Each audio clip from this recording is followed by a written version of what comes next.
I'll say it again one more time. Chodesh Tov, Chazak u'Baruch. As we said, that there's two minhagim regarding Rosh Chodesh, to make the bracha for Hallel or not to make a bracha. Which is the right one, which is the wrong one? Elu be'elu divrei Elohim chayim.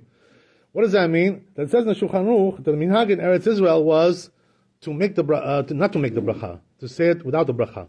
What's the reason why? This is according to the Rambam. The Rambam says that Hallel on Rosh Chodesh is only a minhag. It's not really obligation according to halakha, so therefore we don't bless on it. Because there's a rule like this in halakha, lo mevarachim al minhag. We don't bless on a minhag. This is the reason why when we do the arava, chavadat arava, right, on Hoshana Rabbah, we don't bless on it. Why? Because it's only a minhag. So therefore we don't bless. Same thing over here also as well. There's also another opinion in Chutz La'aretz, it says in Shulchan Aruch, in outside diaspora, they do bless on Hallel. There's a different minhag like this. And the truth is, that the Ashkenazim also do it this way. And they hold, by the way, the Ashkenazim, that you're allowed to bless on minhag.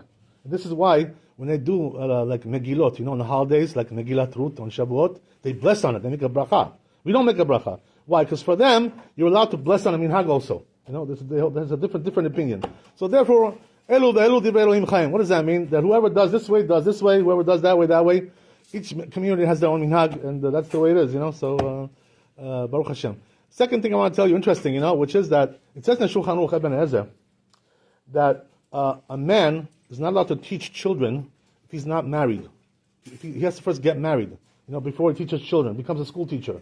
What's the reason for this? It says in Shulchan Aruch, the reason is because the mothers come to pick up the children, in the school, after the school is over, and he's going to have yichud with them, maybe he's going to do something with them, chas v'shalom, the single guy. So therefore, he should be married first get married, and then be a school teacher. That's what it says.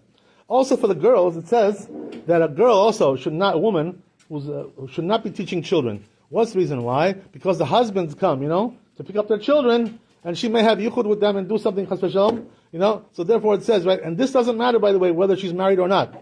The girls are not allowed to teach children. That's what it says in the Shulchan Aruch. So the question is now that's the halakha. What about the minhag? Today we see that nobody's observing this minhag, this halakha, because they are teaching these days. The girls and the boys. The boys who are not married, the men who are not married, and the girls also, they are teaching the children. So how do we do that? What's the heter? So the truth is, I was thinking about this for years. I didn't really know what the heter was, but then after looking into it, this must be it. You know what it is? The heter is that since now in schools nowadays, the schools are open, it's like a public area. It's not locked, whatever. In those days, when they used to teach in like somebody's house, or something like a private area, a very locked area, So there was a danger of yichud. The door is locked, so then the parent and the teacher can have yichud together. Something like this, But today, since the schools are all open, and they're not locked, and everybody who wants to come in can come in, so therefore there's no problem of yichud there, bichlal. And this is the reason why it's allowed to teach like this today. We're not makpid on this. But the truth is, otherwise, if we wouldn't do it this way, we wouldn't have who to teach our children. We would have a big problem. We'd have a big issue with this because we have girls' schools also. So who's going to teach the girls? The men are going to teach the girls. No, it's better that the girls should teach the girls. That's the way it is, right? Also, another thing I want to say about Rosh Chodesh, according to Kabbalah, okay, there's an issue regarding the Rosh Chodesh. What's the issue? The issue is that for those who put Rabbenu Tam, and also for even the ones who don't put Rabbenu Tam, the Tefillin, Rabbenu Tam. The question is like this, when should you put Rabbenu Tam? Because the truth is, going to Kabbalah, after you say Keter, in the Amidah, right, the Chazat HaShatz of the Musaf, you're not allowed to put Tefillin anymore. That's why we take off the Tefillin before we do Musaf. You understand? So the question is, what about Rabbenu Tam? What do you do? If you put Rabbenu Tam, you're Machmir. So what do you do about that? How do you put Rabbenu Tam? So the truth is, that according to Kabbalah, the proper thing to do is to put Rabbenu Tam before the Musaf. Try to do it quickly. Chuk, chuk, chuk, chuk, chuk, chuk, chuk. Wind it up, wind it down, right, and put on the Rabbenu Tam before. Why? Because once you do Keter, according to Kabbalah, you're not allowed to put Tefillin anymore.